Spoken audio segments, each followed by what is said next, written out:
अर्जुन दिल्ली का 24 साला freelance photographer, वीरान जगहों का दीवाना था। उसका इंस्टाग्राम भुला दिए गए मंदिरों, जंगालूद रेलवे स्टेशनों और बरतानवी दौर के खंडरात की तस्वीर से भरा हुआ था। जब उसके बचपन के दोस्त नीरज ने उसे 1994 का एक पुराना अखबार का तराशा दिया जिसमें राजस्थान की एक खौफनाक हवेली, भार्गव हवेली का जिक्र था, तो अर्जुन की दिलचस्पी फौरन बढ़ गई। उस खबर में अजीब अमवात, गुमशुदा देहातियों और पुरस्रार रसूमात का जिक्र था। कहा जाता था कि यह हवेली 70 साल से वीरान है, जब से भार्गव खानदान के आखिरी ठाकुर की पुरस्रार मौत हुई थी। मकामी लोग दिन के वक्त भी इसके करीब जाने से डरते थे। अर्जुन खुद को रोक ना सका। उसने अपना कैमरा, ट्राइपॉड, टॉर्च और एक जर्नल पैक किया। उसने नीरज को साथ चलने को कहा। नीरज, तुम भी साथ चलो, बहुत मजा आएगा। कुछ जगहें छोड़ देनी चाहिए भाई। लेकिन अर्जुन जोश और तजस्सुस में अकेला ही सहरा की तरफ निकल गया। भार्गव हवेली का रास्ता गूगल मैप्स पर भी नहीं था। उसे दरगनपुर नामी एक सुनसान गांव में एक चाय वाले से रास्ता पूछना पड़ा। जैसे ही अर्जुन ने हवेली का जिक्र किया, बूढ़े आदमी की आंखें फैल गईं। भार्गव हवेली का रास्ता किधर से जाता है? बेटा, वहां मत जाओ। हवेली में कुछ है जो खतरनाक है, और अगर जाना ही है तो दिन के वक्त जाओ, रात को तो बिल्कुल भी नहीं। अर्जुन ने हल्की मुस्कुराहट के साथ शुक्रिया अदा किया और आगे बढ़ गया। सूरज गुरूब हो रहा था। रेत सुनहरी आग की तरह चमक रही थी। 1 घंटे बाद मुड़े हुए नीम के दरख्तों और टूटी जमीन के दरमियान से गुजरता हुआ वो वहां पहुंच गया। ये एक मुर्दा यादगार की तरह खड़ी थी। 3 मंजिला सुर्ख पत्थर से बनी, बारीक नक्शो निगार वाली खिड़कियां मोटी सलाखों से बंद। मरकजी दरवाजा जंगालूद था मगर खुला हुआ। जैसे ही वो अंदर दाखिल हुआ, हवा का झोंका अंदर से बाहर की तरफ आया। फिजा भारी लगने लगी। उसने टॉर्च जलाकर तलाश शुरू की। हवेली में कई सहन, दीवारों पर मध्यम तस्वीरें और टूटे हुए फानूस थे, लेकिन जो चीज उसकी तवज्जो खींच रही थी वो इबादत का कमरा था।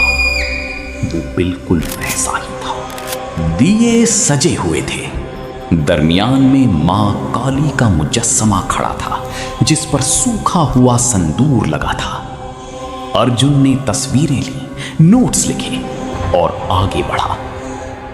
मशरिकी हिस्से में उसे एक घूमती सीढ़ी मिली जो नीचे जा रही थी। दीवारें नम थी।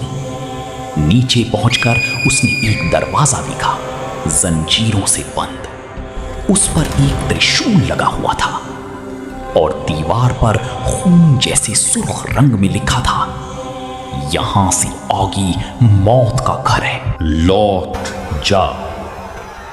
अर्जुन घबरा गया मगर रुका नहीं। जैसे ही वो मुड़ा, उसे आवाज सुनाई दी, पायलों की, मध्यम तालदार सीढ़ियों से आती हुई।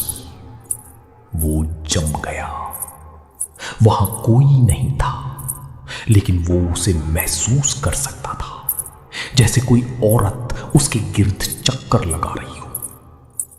दर्जा हरारत अचानक गिर गया। वो भागकर ऊपर आया।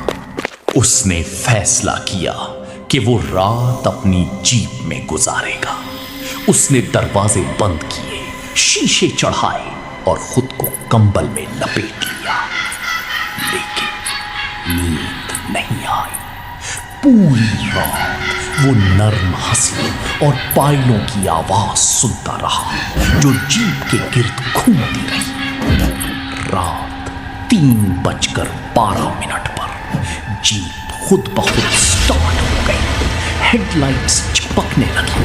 वो दरवाजा खोलकर भागा मगर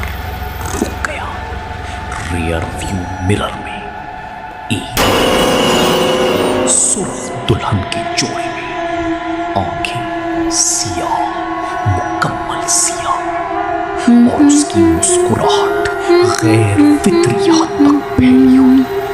सुबह आई, किसी तरह अर्जुन साकित बैठा रहा, लेकिन वो जवाब चाहता था। वो वापस दरकनपुर गया। इस बार उसने सुना। 1925 में महेश भार्गव नामी ठाकुर अमर होने का जुनून रखता था। वो पूरे हिंदुस्तान में काला इल्म सीखता रहा। ह्रीं श्रीं क्लीं परमेश्वरी स्वाहा।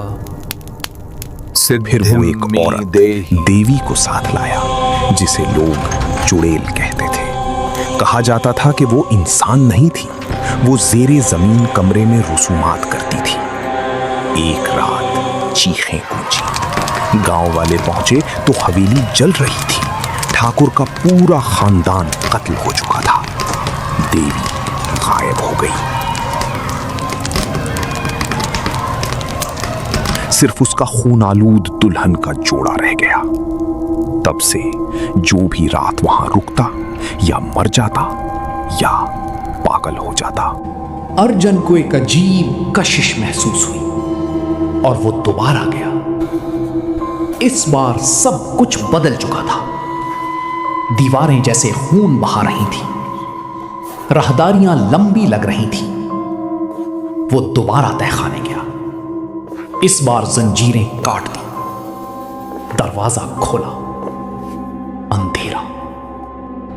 अंदर अजीब निशान, हड्डियां, खून आलूद कपड़े और जलती हुई मोमबत्तियां थी।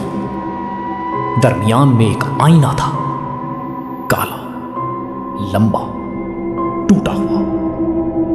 उसने देखा अपना अक्स, मगर बूढ़ा, ढका हुआ, और उसके पीछे वो किसी अनजान जबान में बोली और सब कुछ अंधेरे में डूब गया। जब वो जागा, सुबह हो चुकी थी। वो बाहर रेत पर पड़ा था। उसका जर्नल गायब था, कैमरा टूटा हुआ। हफ्ते गुजरे, अर्जुन बदल गया। खामोश, रात को चीख कर उठता, दीवारों पर अजीब निशान बनाता। एक दिन नीरज आया। अर्जुन किसी अनजान जबान में बात कर रहा था। अर्जुन गायब हो गया। दीवार पर सिर्फ एक जुमला लिखा था, वो वापस आ गई है।